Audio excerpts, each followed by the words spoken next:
begin.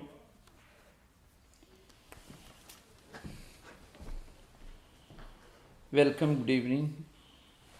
Yogena chittasya padena vacham malam sharirasya cha vaidyakena yopakurotam pravaram muninam patanjalim pranchaliranatosmi stuve patanjalim vyasam shankaram cha munitrayam katra sutrasya bhashyasya kramad vivaranasya cha. In the coming sutras,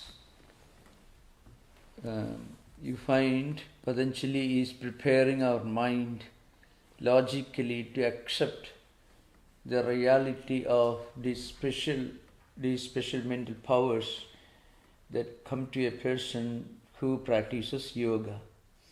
Now, these powers are not to be paraded, used in a wrong way, or to be considered to be something very high or very desirable. In fact, these descriptions, according to some commentators, are in the form of a warning to persons who may develop these special mental faculties with the view that you should not be, a spiritual seeker should not be stuck at that level. Because if one becomes too proud and if he starts making use of these powers, it will be harmful to them.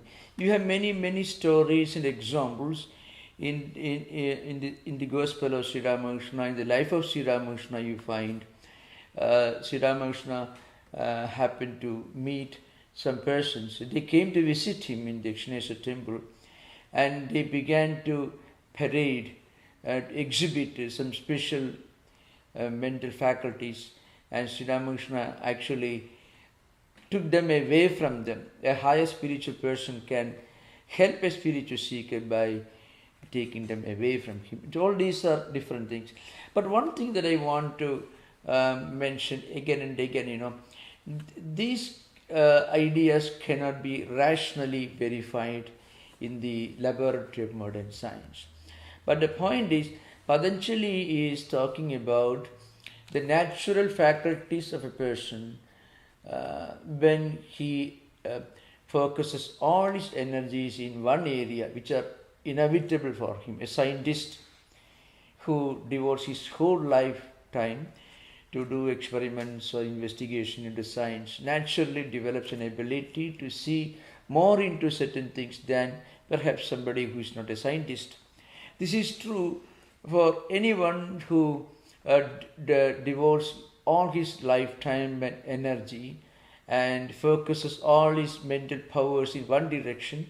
He reaches a level of excellence, a perfection, which may appear to be strange and unattainable to others. But if you understand the logic behind, you can see that these are not really supernatural in the sense that they are not natural. They are natural powers that come to a person who focuses his energies and time and efforts in one direction. So in the course of time we will find something very interesting.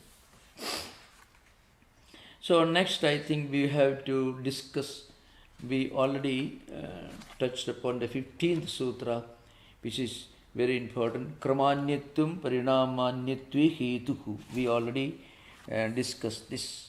I mean, what it says is simple. It says, of course, this we will understand in the light of examples, for example. There's a commentary on Vyasa, in Vyasa's Bhashya, that will make it very simple, very clear. Ekasya dharminaha ekaiva parinama idi prasakte kramanyatvam parinamanyatve hetu bhavati idi. What it means is, so we use certain technical terms in the previous sutras. Dharmi is a technical term. It means something. Dharma is its natural properties. Well, let's say, and then Vyasa gives the example, Tad yatha churnavad pindamad ghadamad kanamad etc. Iti chakramaha. For example, take let's say clay powder. The clay powder, clay can be used to make a pot, maybe some other clay vessels in different forms and sizes. Those different forms and different utility values, different shapes, are only the result, this variety of this parinama means evolution or change. I mean, the clay changes into a clay pot. It changes into a cup made of clay. It changes perhaps into the shape of a plate made of clay. So all these differences are nothing but differences at the level of processing. I mean, the sequence, change in the transformation. When you make use of the clay, in one way it becomes a pot, in another way it becomes maybe a cup, or like that gold. If you use it in one way, in one sequence, one krama, the word you use is krama, kramanyatvam, different forms, different sequences, different processes. Why this world is so different? Why this multiplicity? So what the sutra tells us is all the changes in the phenomenal world are nothing but changes at the level of krama, at the level of sequence, at the level of the process. So that's why the best example is gold and various ornaments made of gold, clay and various vessels or utensils made out of clay.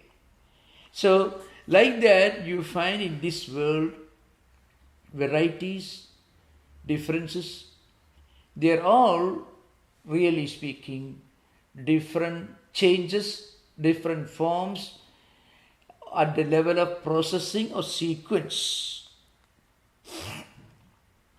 Now, this should be understood in the light of the previous sutra. Of course, we already discussed this. The 13th sutra, some of you may remember the 13th sutra. It's all interrelated.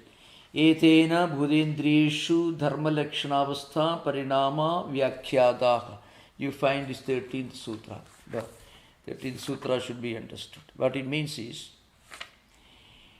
the changes that happen at the mental level as we practice yoga, different changes. For example, this morning we discussed Egagra, Vikshipta, Egagra, Niruddha state, and 3 types of samadhis we discussed. One is samyama, dharana, dhyana, and samadhi together is called samyama.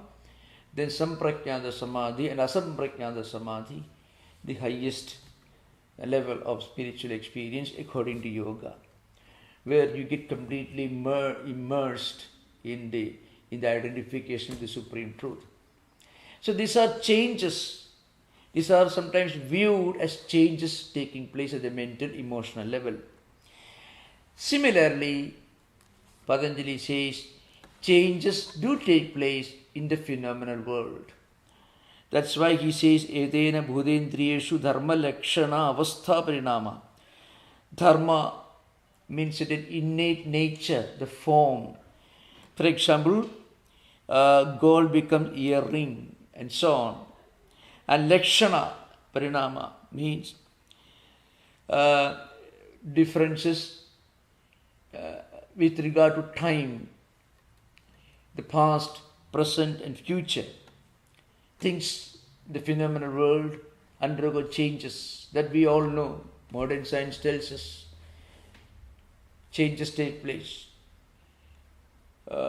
over the time, in the past, in the present, in the future. All these changes take place. It's called Lakshana Parinama. Avastha Parinama. Sometimes, something can be bright, dull, new, old, and so on. So 3 states of changes are described here. The 13th Sutra tells us that these changes take place not only at the mental level but also at the level of phenomenal world. Now, the 15th Sutra tells us that during these changes, there can be differences. Things can change their form, the shape, the size. All these are changes with regard to sequence or processing. We have modern chemistry. When you change the quantity of different things that you put together, or anything, any chemicals, depending upon the sequence, the method of mixing together, different entities come into existence. So all changes in the phenomenal world are nothing but changes at the level of karma, at the level of sequence. That is the idea behind. Now we will come to the 16th Sutra.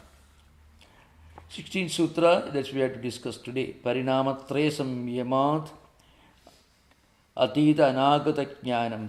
Here there is a direct discussion of one particular kind of siddhi, what we call vibhuti, supernatural powers. You may call them supernatural powers, but when you read it, it's very simple. What it says is, these changes, dharma parinama, lakshana parinama, and avastha parinama, changes with regard to form or innate nature, changes with regard to time, and changes with regard to avastha, the state. When you actually concentrate on the reality of these changes, then what happens? You will be able to understand the past and also the future. That is atita anagata jnanam. Atita means that which belongs to the past. Anagata means that belongs to the future. Now, this you can very easily understand. What does a doctor do when you go to a doctor and you have to give to him different documents indicating your previous health problems, and from that he can make a diagnosis. He can, through his analytical powers, he can get an idea of what would be your health condition in future. That's a secret diagnosis, or your present condition. That also he will be able to understand. Through what? Through concentrated study of the indications, the symptoms that you present before the doctors. When you give the documents, through the documents, he understands what were your problems in the past, the laboratory test reports, all that will help us, will help the doctor to get a clear idea of your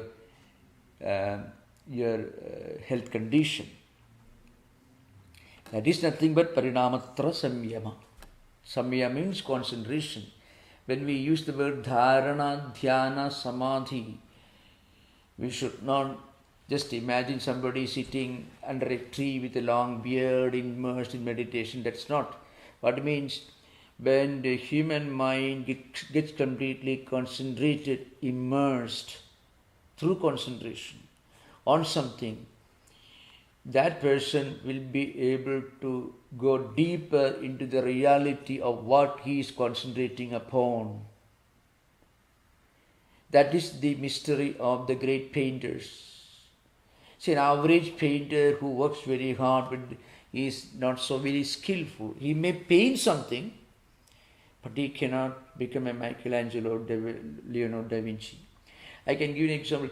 You see, in India, if you go, there are some temples, especially in South India. In North India, many of these temples were destroyed due to Islamic invasions. If you go to South India, there are temples. You find there are temples with 1,000 pillars, and these pillars are arranged in such a manner they each correspond to one note of music. Saptaswara means 7 notes. How they built these thousands of years back, we don't know. But it is clear that they were extraordinary architects, carpenters, great engineers in ancient times who could build these marvelous things without the use of modern technology, modern equipments. So what was the tool they were using? Apart from the primitive tools which are available, primitive compared to our times, they were using some higher mental powers. So they could build these wonderful things. So, you think of pyramids, how they could have built these pyramids, let us say 4,000 years back. How do we explain? So it's all because of samyama. So samyama means absolute complete concentration. Dharana means concentration. Dhyana means continuous concentration. Unbroken succession of concentration. And samadhi means immersed in that concentration. So it also explains some of the extraordinary classical works in the history of literature. Well, I often give the example of Dostoevsky because it is such a classic and open example. The man was absolutely indisciplined. He was I don't want to use the word, but he was actually addicted to alcoholism and all possible vices. But when he wrote something, he did not know what was happening outside. He just wrote, which he perhaps himself did not read, it seems. You can find many such examples. Michelangelo, Da Vinci. So, any great masterpiece of art and literature can come into existence only with the help of samyama, we call it. So also great musicians, Beethoven, or any great musician, I may not give these examples, or a scientist, for example. Newton was practically concentrating on something. Newton did not have a computer in front of him or the equipments, the tools, but he had to use his own power of concentration to come to the conclusion of the reality of gravitation.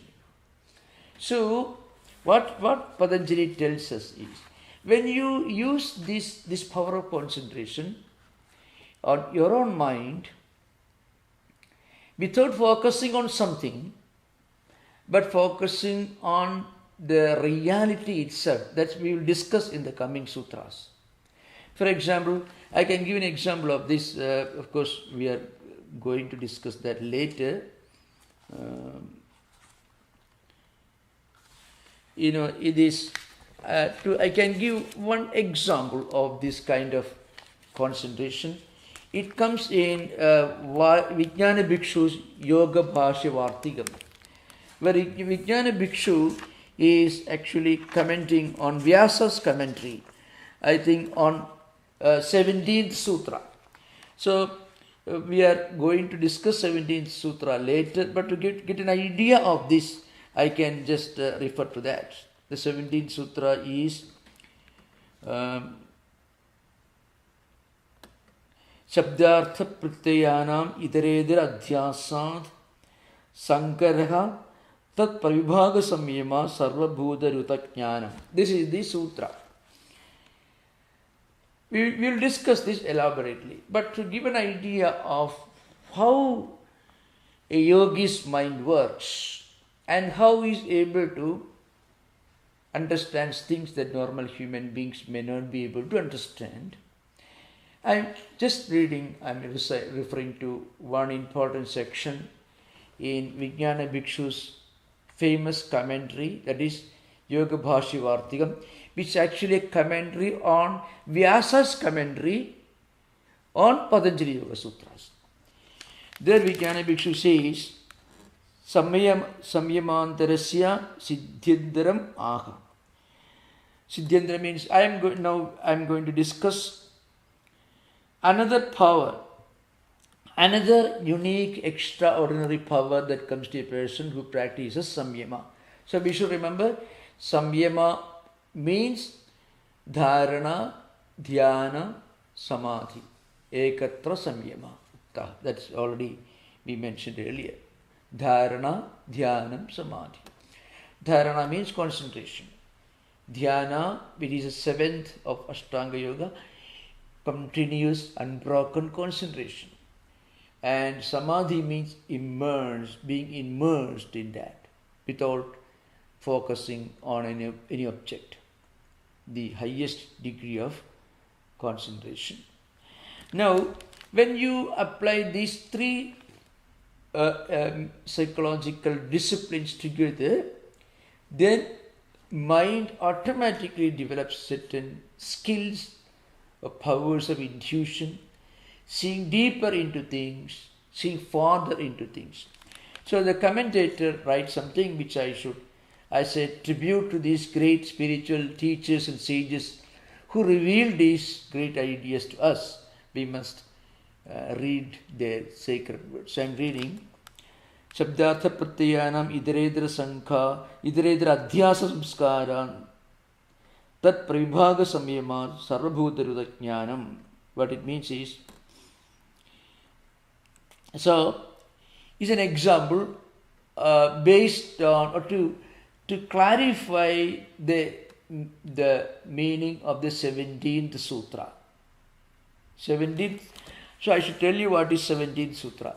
17th sutra tells us that Shabda Artha Pratyaya. Shabda means the sound, the speech. Artha means the object or the meaning. Pratyaya means the understanding that we get when we use a word. The word has got a sound. The sound is one thing, and then above the sound, that is a padam, vakyam. It could be a word, it could be a sentence. That is shabda. From that we get the meaning. Artha. Artha means the object. And pratyaya means what impression we get in our buddhi, in our intellect. That is knowledge. So the word, its meaning or what it indicates, and the knowledge. Now, these three often are mixed together. Suppose you use the word cow, the word cow is used. The word cow, and the object cow, and the understanding that is a cow, these three get together. What Patanjali tells us that if you can independently concentrate on this, then the very phenomenon of the word can be detached from that particular single entity called cow. The word itself is used, or the letters, the sounds which constitute that word in different formations are used to call different names, and the same sound phenomenon is used by animals and birds to communicate among themselves. That is what really the commentator is trying to drive home. I mean, the word phenomenon, the sound phenomenon is universal. Its different applications, different examples. You use the word cow, it is immediately identified with an animal, with a particular shape, and we understand what it is. But that sound phenomenon is part of the universal sound phenomenon. If a yogi can concentrate on this sound phenomenon independently, what Vijnana Bhikshu says is, yogi will be able to listen to the sound of birds and animals and will be able to understand what they are communicating. That's what he's saying. Shabdartha pratyayanam idaredra adhyasa samskara tat pravibhaga samyama sarvabhutarudha jnanam gaurityadi shabdaha gaurityadi artha gaurityadi pratyeka. Example is given here. Cow is the word, cow is the meaning, and cow is the idea. Suppose you separate that sound phenomenon And not just, taking it beyond the particular entity called cow, and you concentrate on its universal dimension, then you find the same sound phenomenon he used when a dog is barking, birds are crying, birds are singing.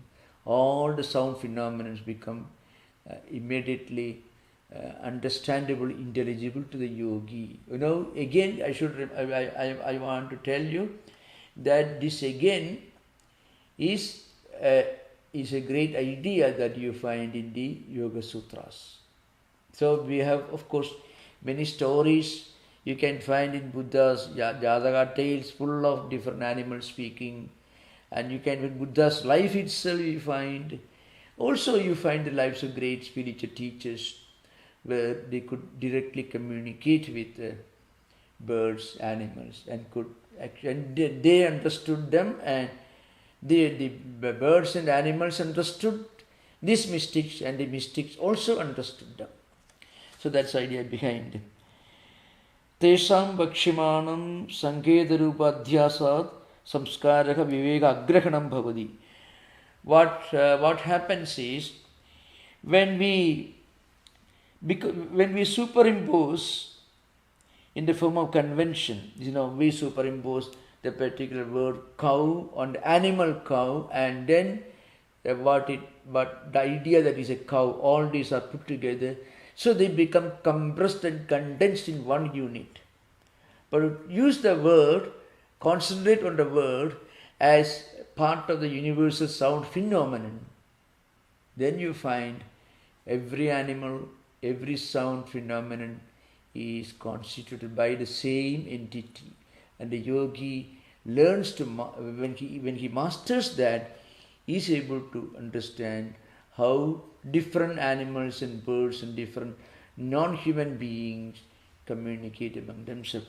That is what Vijnana Bhikshu writes here in his commentary on Vyasa's commentary.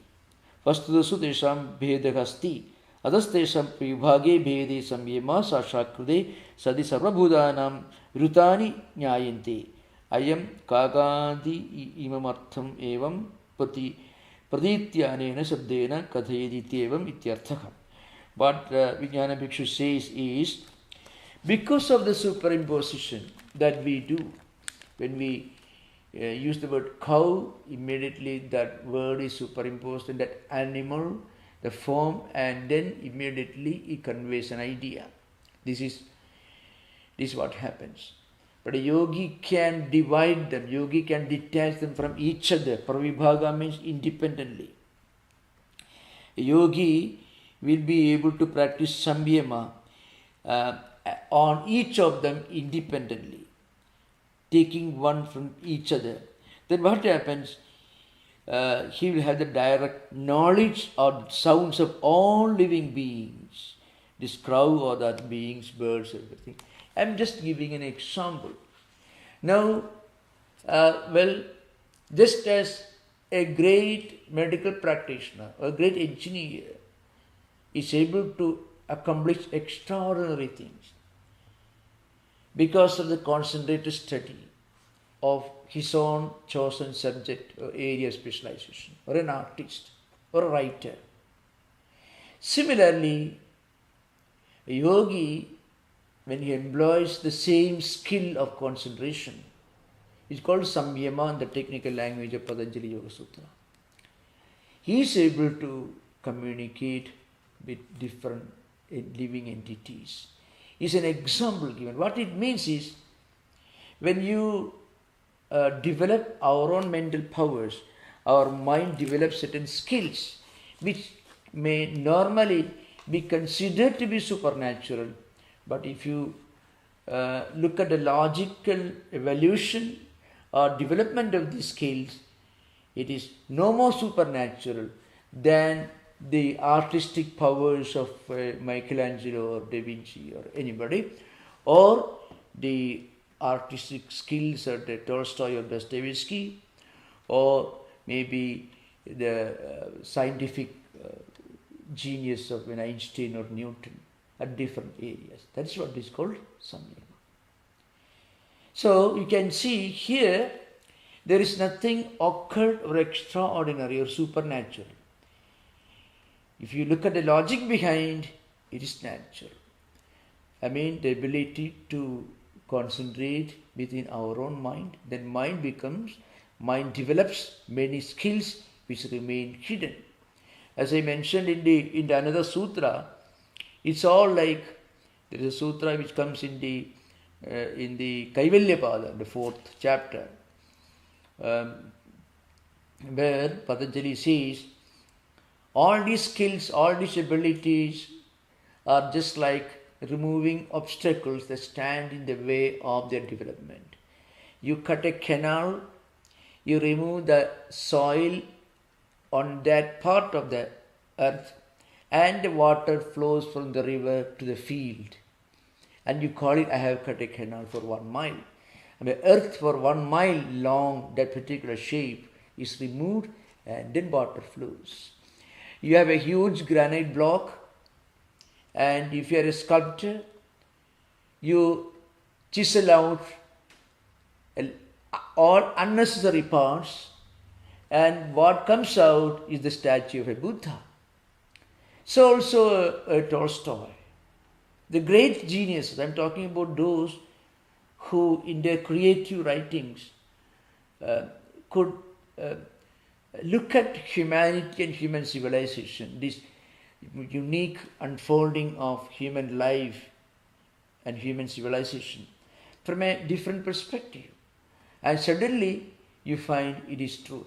One great sign of a genius or a classical work is when you read it, you just get the feeling, yes, it is true. At a different level, I would say, I don't know how many of you will agree, if you look at the works of Arnold Toynbee, I mean, where he elevates history to the level of a philosophy. Now, I'm giving examples from more or less intellectual field. The difference between yoga and these examples which I referred to just now is this. A yogi can use his powers, mental powers at will. He is complete master. But many of the great intellectual geniuses, they display these powers only in one chosen area of their own specialization. But still, nevertheless, they are grand examples of samyama. So that's the idea behind. So then we come to the 16th sutra, Parinamatraya samyamat adhita anagata jnanam. That is, when you do samyama on these 3 changes, that is, we already discussed here, dharma parinama, lakshana parinama, and avastha parinama. We discussed the 15th sutra. Then what happens? Such a person will be able to understand the past and future. As I mentioned, when you do samyama, you are concentrating on your own vrittis and vasanas and samskaras. When you concentrate on a person's behavior, the way he looks, the way he acts, the way he speaks, and when you concentrate on that and think of that, then you will be able to logically analyze what should be the reasons, the causes which made him to behave or to talk and act like that. And through that, if you concentrate enough, you will be able to understand a clear idea of the reasons why such a person under certain circumstances behaved in such a manner. So concentration means going deeper into something. Samyama means going deeper. And this going deeper helps us to catch some higher dimensions which are not easily visible on the surface, but if you do samyama, they become very, very obvious. That's why Vyasa says, dharana dhyana samadhitrayam ekatra samyama uktaha. He actually here, Vyasa, in his commentary on the 16th Sutra, he is reminding us again and again, we should always remember, samyama means dharana Dhyana, Samadhi. These three, the sixth, seventh and eighth stages of Ashtanga Yoga. When we concentrate on this, then what happens? All these intuitive powers and understanding, cognitions will take place. According to certain commentators, there is another explanation of this phenomenon that is also equally logical. I mentioned this earlier when we were discussing Sankhya philosophy. And yoga derives its metaphysical system directly from Sankhya system. Sankhya system is attributed to Kapila, with the ancient Kapila, Kapilacharya, means this great sage called Kapila, who is the original exponent of Sankhya system of philosophy. And this philosophy was further expounded in another book, which is now widely read, studied and taught, that is Ishvara Krishna. That's the name of the author. His name is Sankhya Karika. That's the name of the text. So that is the text. Now in that Sankhya Karika, there is this description of the evolution of the universe, the cosmos, and is completely taken and accepted by yoga philosophy, Patanjali. It is Purusha and Prakriti are two fundamental categories. Purusha is self-effulgent, Prakriti is not effulgent, but Prakriti is the origin of the entire evolution. From Prakriti, Mahat comes, it is cosmic intelligence. From Mahat, Ahankara comes, the ego system. Ahankara has got three dimensions: Sattvika, Rajasiga and Tamasiga. And from these, the five senses of perception, the five senses of action, and what you call Pancha Tanmatras and Pancha Mahabhutas, and of course mind all evolve. This is the evolution. I don't want to deeper into this, it will be confusing at this stage. But what I want to remember you, the first evolute from Prakriti is Mahat, that is cosmic intelligence. Mahat Tattvam is cosmic intelligence. What a yogi does is, through samyama, he is trying to get back to his identity from where he came. I mean, he reaches his identification with this cosmic mind or cosmic intelligence. This is what is happening. When this happens, and this cosmic intelligence is the principle of omniscience, all-knowing omniscience. I mean this repository of all wisdom. Cosmic intelligence, so Mahatattva is the first evolute. From that, the whole universe emerges, including all animals, human mind, human senses, everything. So yogi, through samyama, he is actually taking his journey back to his original source, that is Mahatattva, and he identifies himself with the cosmic intelligence.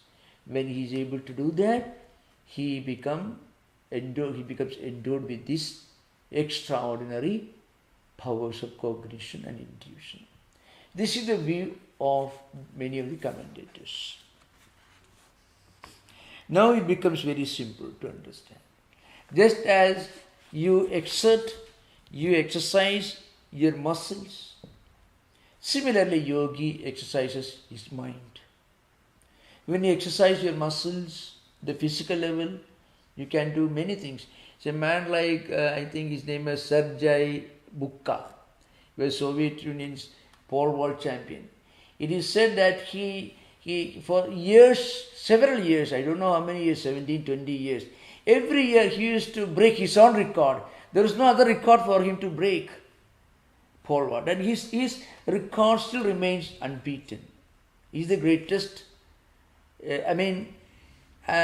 Pole vault as a sports item identifies himself with Sergei Bukka. He's a great pole vaulting champion. Maybe a Romanian, or Lithuanian, somebody, but he was part of the Soviet Union's Olympic team for years and years. Now, how could he do that? his level of pole vaulting skill remains unattainable. Every year, his main job was to break his own record because he has no other record to break. Like that, now how could you do that? Purely skill and extraordinary skill, the physical. Like that, we can, the way he exercised his own physical body to reach that level of perfection in a physical sports, a yogi practices his skill at the mental level. And his mind also develops extraordinary powers. That is the explanation. So that's why the 17th Sutra is very, very famous, and it is considered to be one of the important sutras which explains the whole phenomenon. It means this power of understanding the language of different animals and birds. All these are explained here. That is, Shabdartha Pratyayanam Itaredra Adhyasat Sankaraha. That is one. That is what happens, Shabda, Artha and Pratyaya. That is, Shabda means the word, Artha means its meaning or object, Pratyaya means understanding or experience, knowledge, or Buddhi Vritti, Jnanam, knowledge. All these words are used, Pratyaya. So they actually get tied up together. I mean, they appear to be single in appearance, so to speak. Normally, in a cow, when you use the word cow, the word, the spelling, the word, and the animal's form that you know. So also, your understanding, knowledge that this is cow. You can see, you can identify. So all these appear to be as a single unit, a single appearance. A yogi will be able to divide these. That is why pravibhaga samyama. He divides and then he practices samyama on each of these separately. Then what happens? The whole phenomenon of sound, objects, knowledge, everything becomes known to him in the universal dimension. So that is the sutra, the 17th sutra. Now we will come to 18th sutra. Samskara sakshat karanat purvajadi jnanam. How do we understand our own previous life cycles? That is, first of all, we should know that what is samskara? Samskara is the result of our own previous experiences. Something that we have seen, we have experienced. Any kind of experience will leave a residual impact, we call it vritti, a tendency, and becomes a strong aptitude registered in our system. Now, if we can look back and do a kind of self-analysis, we can analyze our own character, our own thoughts, our own ideas, our own samskaras. Then we'll be able to understand the experiences which have given birth to these samskaras. Because without some previous experience, samskaras will not be formed. Samskara should be understood as a strong tendency. Of course, tendency is not an adequate translation, but that is the most commonly used English word. So samskara is a tendency.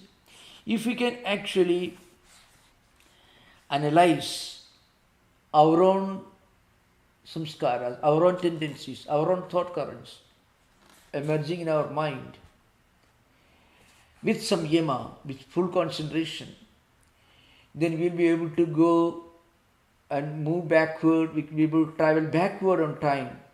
So what could be the experience that has produced this particular samskara in me. And this introspection, this samyama will help us to get an idea of our own previous life cycles. So this is what Patanjali tells in the 18th Sutra. Samskara Sashakaranath Purva Jadi Jnana. Jadi here means birth. I mean life of birth. This means. So of course the commentator Vyasa says these samskaras are of two types. One, memory, likes and dislikes in the form of extreme infatuation or its opposite. That is one kind of samskara. The other kind of samskaras, our own experiences, our good actions and bad actions, which may be good or bad. So, in other words, there are two types of samskaras. One is nature, which is the nature of memory, which gives birth to klesha. Klesha we already studied in the Yoga Sutra earlier. Avidya, smita, raga, dvesha, abhinivesha, klesha. Egoism, extreme liking for certain things, extreme dislike for certain things, extreme aversion, extreme infatuation, irrational hostility or irrational infatuation. All these mental waverings, all these are related to memories, are closely linked to memories. And memories are linked to previous experiences. So this is one kind of samskara. The another kind of samskara is our own previous life, our own actions, dharma, good actions, bad actions, auspicious and inauspicious actions. All these samskaras. So once we concentrate and do samyama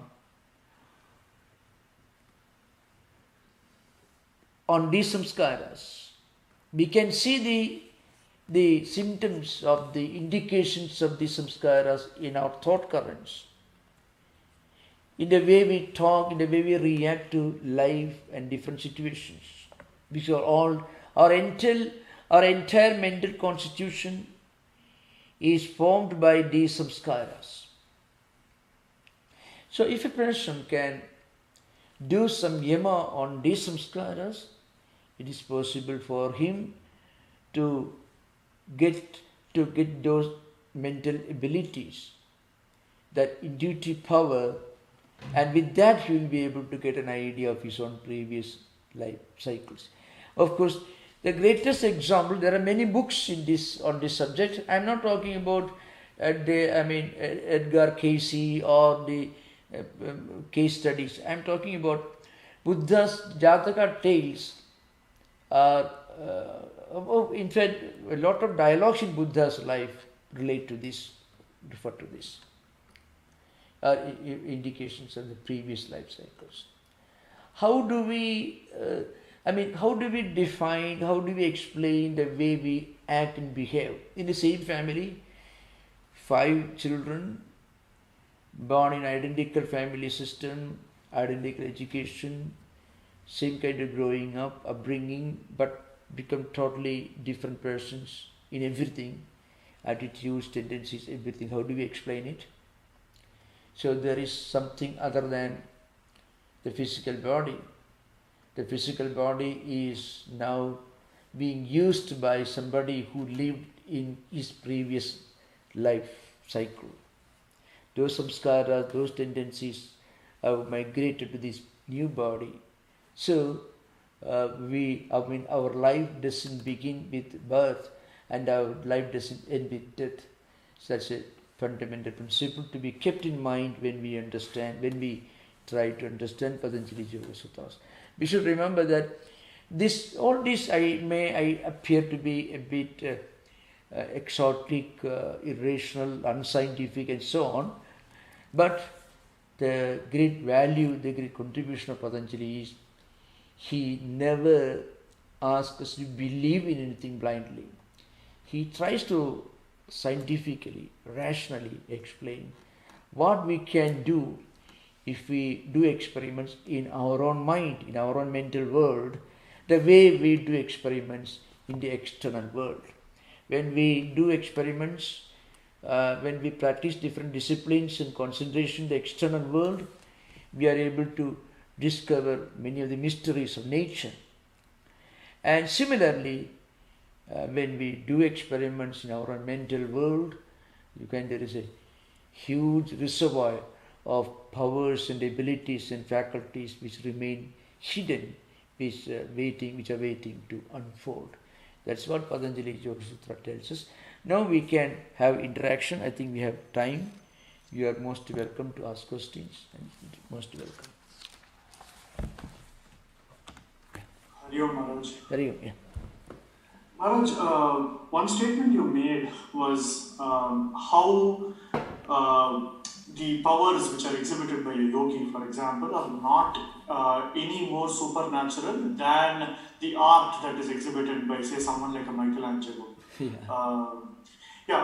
One thing that brings which makes people think that this is probably supernatural is typically someone like Michelangelo or a Mozart is seen to exhibit these qualities through their life, while sometimes for certain yogis you observe this like a switch was turned on. For example, Swami Vivekananda, I'm sure there was a lot of effort that went into his transition into becoming the great monk that he did become, but people typically talk of this incident where Swami Ramakrishna gives him, transfers his power to Swami Vivekananda, for example.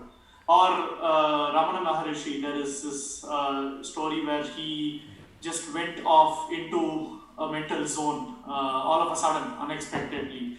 Why do we see such stories in the lives of yogis? Because that is what kind of makes people think it is probably something supernatural, isn't it? Don't you think so? No, the point is, so when you talk about a scientist or a Michelangelo or even this pole vault champion, we can see at a physical level how they are developing these powers.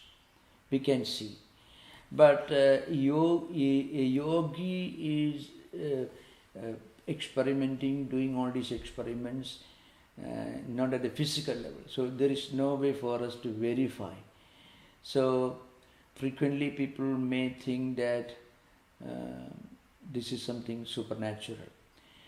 But once we understand the principles that Patanjali lays before us, or the commentators of Yoga Sutras especially, they present before us. You can see a continuous thread, a succession of cause-effect link, and then it becomes intelligible. I don't mean to say that there are many people who are doing this, not at all. But I mean to say, maybe the conditions for doing these higher samyama experiments exist only in isolated communities, maybe in some isolated places in India, not in formal community, in the public place or anything. So people naturally, they attribute some kind of secretiveness or something out of the way because they cannot verify this. That could be the only explanation I can say. But of course we have pictures. I don't know if you have seen that the video is still available. Ramana Maharshi, even there was a cow. The cow practically. Now you can, even YouTube, you can see dogs and different animals behave wonderfully, almost like family members. That is true. But in the life of that cow, you find the way the cow passed away. It died. Passed away means died. Ramana Maharshi's asana, Lakshmi, that's the name of the cow. Yes. So how do you explain that Ramana Maharshi's place is not far from your own place? I don't know if you're seeing, but you can see still the cow died, in fact, in a different way. Of course, so that's why I said we cannot verify this the way we verify things in a laboratory. But this is the explanation that Patanjali and the commentators present before us. That's what I said. Yeah. I mean, you see, when we develop the power of concentration, the power of concentration can be used to do better in the examinations, to finish your thesis much more easily.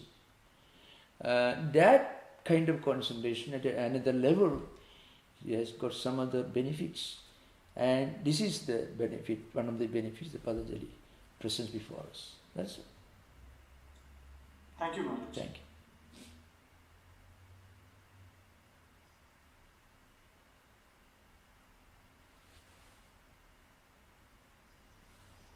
Pranam Maharaj. Yeah, namaskar. In the complete works of Swami Vivekananda, 5th volume, page 394, there is a question by somebody to Swami Vivekananda. He asks, "Who is my Guru?" And Swami Vivekananda says very succinctly, "Whoever can tell you your past and future is your Guru." This very simple question, very complex question, a very straightforward answer. In the Sutras 16, Sutra 16, a yogi who can concentrate samyama on 3 stages of evolution can tell the past and future. Okay, he gets the knowledge of past and future. I went to, in the last 16 years, I went to 2 Kumbh Melas and met about 2 dozens of yogis, famous yogis who have been advertised as having a lot of these powers, and I went there and asked they can tell me about one incident in my past, and none of them could answer that question. And then since then I have been going to a lot of other famous people and asking this question. Nobody answered that. Is this only for the dead Swamis that these powers are available? Yeah. Or are there really anybody who can do this? Do you know anybody who? Yeah. You know, if you go about looking for people who can tell something from your past, which you know very well, of course there are different explanations. When we go for testing somebody, let us see whether this man can really tell me from it. I think normally they won't respond. They will ignore you. The great yogis will tell you only if you go as a spiritual seeker and asking somebody, tell me, let me see if you can tell me this from my past. Normally they won't tell you anything, because that is an important thing. It can cause many misunderstandings also. The main thing is in spiritual world, these things are not taken to be very important.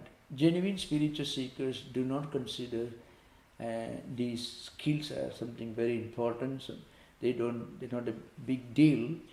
In fact, in the Kaivalyapada itself, there are elsewhere the commentators' views.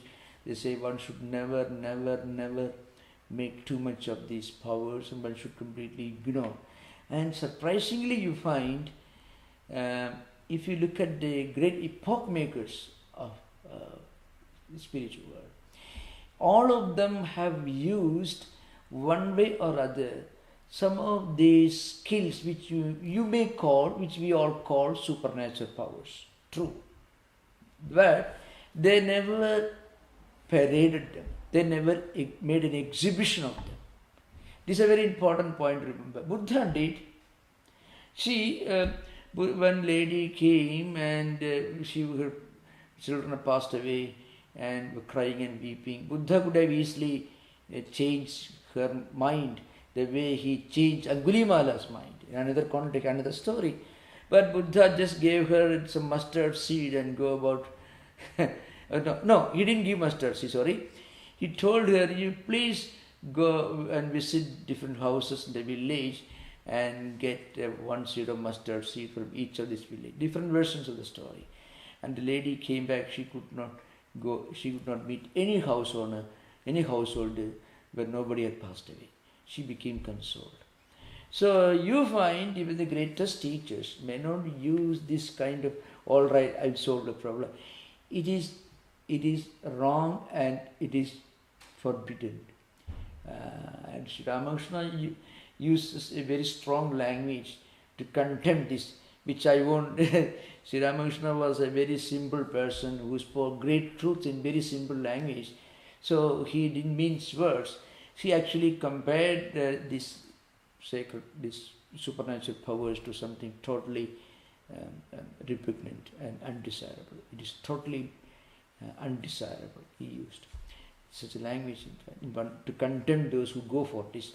So you find genuine spiritual teachers will never answer you, well, I will tell you what happened. He will not do that. An astrologer may tell you, and sometimes it could be accidentally correct, right or wrong, I do not know. But astrologers will tell you, saints will not tell you. There are astrologers who have again developed certain skills. Apart from studying astrology, they have developed certain powers of concentration through some meditation, praying to a deity, worshipping a deity. They have developed this power of concentration, and this concentration sometimes helps them to make predictions. I am not a believer or a non-believer in astrology, but I mean to say, a saint will never come and tell you, well, I shall tell you. He will not do that. If he finds that you are a genuine seeker of spiritual truth, he will do that. That's an important thing. See, even Vivekananda, Swami Vivekananda was such a spirited, but completely honest and sincere seeker who was not willing to believe. And Sri Ramakrishna actually changed him. But Swamiji was so outspoken, he was not arrogant, so very outspoken. So Sri Ramakrishna could see here is pure, simple, spiritual person who is actually looking for something higher. And Sri Ramakrishna taught him. But many people came to Sri Ramakrishna to test him. He said, in fact, his own language is, oh, I feel like not speaking to this person. So remember, it doesn't work, really speaking. It doesn't work. Because in spiritual world, what you are given, you may not get unless you are ready for what you are given. This is an important difference. See, in normal life, somebody gives you a book, you get the book. Whether you deserve, whether you are going to read that book or whether you are not going to read that book, you get that book. But in spiritual life, things work according to different set of rules and regulations, laws, so to speak. So, unless you are ready, nobody will give you. And unless you are ready, even if somebody gives you, it won't be yours.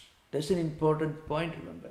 Vivekananda himself had started meditating and praying right from his infancy.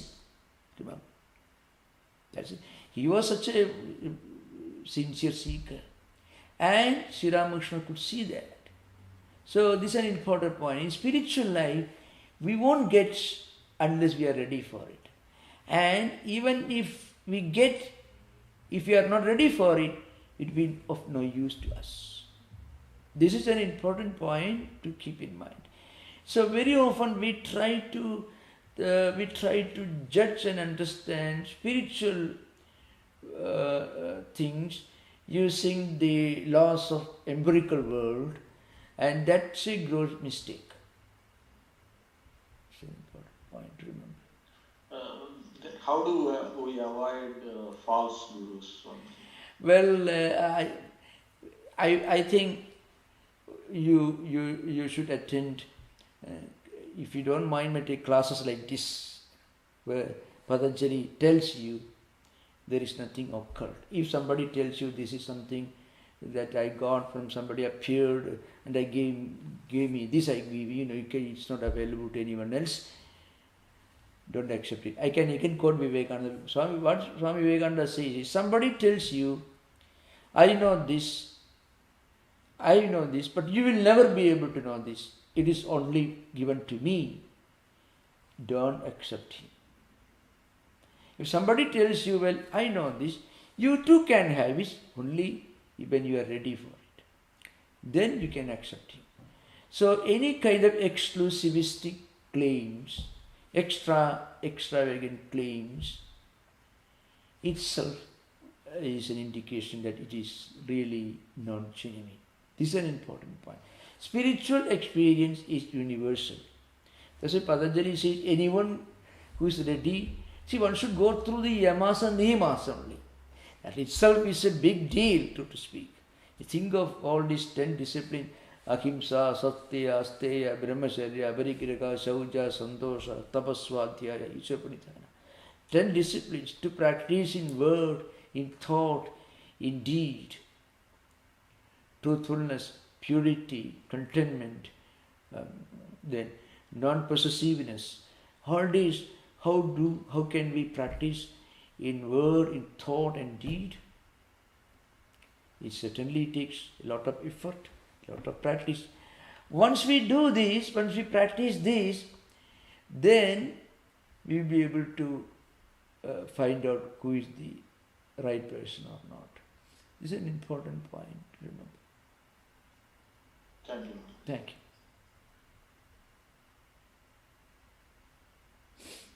Hi, Swamiji. Yeah. You talked about intense concentration and many great artists, writers cultivating that intense concentration to help them with their work. And I'm curious if you could share a bit more about how we can also cultivate that intense concentration in our day-to-day lives at work, maybe for making decisions, whatever else we need to in our life. How can we also build that level of concentration?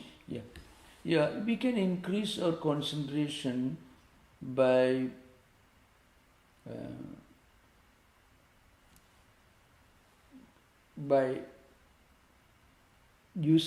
focusing on the subject on which you want to concentrate with great intensity. This is one thing. If mind is not willing to cooperate, then we should be able to develop a strong desire to do that work properly, to do that job properly. So that the strong positive desire to do a work properly will sharpen the focus of mind. Normally our mind automatically gets concentrated on something in which we have a natural interest actually. Our natural interest will make it easier for us to concentrate on something in which we are concentrated. Normally we are not able to concentrate because we may not be fully interested. We may not be able to derive joy in doing that. That could be one reason for it. So to develop a sense of joy in doing what we are doing will help us to concentrate. It increases the power of concentration. Everyone is able to concentrate on something or other in which he or she is interested. So we can develop a positive interest on what we are supposed to do, on our duty, obligation, then it will help us to increase concentration. Thank you. Thank you.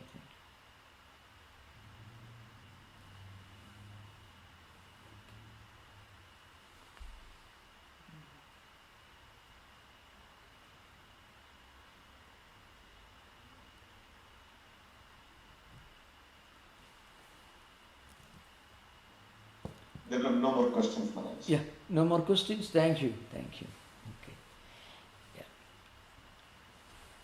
Om Shanti Shanti Shanti Harihi Om Tat Sat Sri Ramakrishna Pranamastu. The recording has stopped. Thank you, Swamiji. Thank you. Thank you. Maharaj. Thank you. Namaskar. Thank you. Thank you, Swamiji. Thank you.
you.